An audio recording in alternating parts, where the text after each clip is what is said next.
right, so we've got our equation, y equals 200 times 1.4 to the x value, where we know 200 represents March 21st is our day 0, okay, and that's important to remember. And 1.4 is our rate of growth.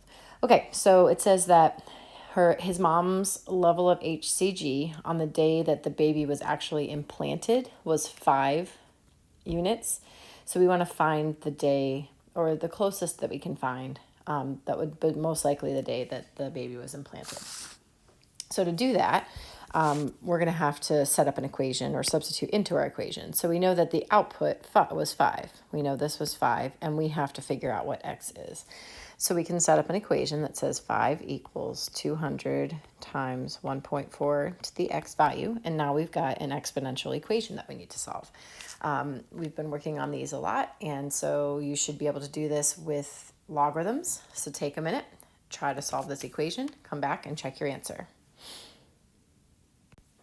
Okay, so we get x is negative 10.96. So, I mean, that's really close to negative 11, I would say. So what we're saying is it was 11 days before her first levels were taken. So if we go 11 days before March 21st, implantation probably took place on March 10th. Now, the second question is, how many days after implantation was his mother's first doctor visit? Well, we can see that's 11 days then.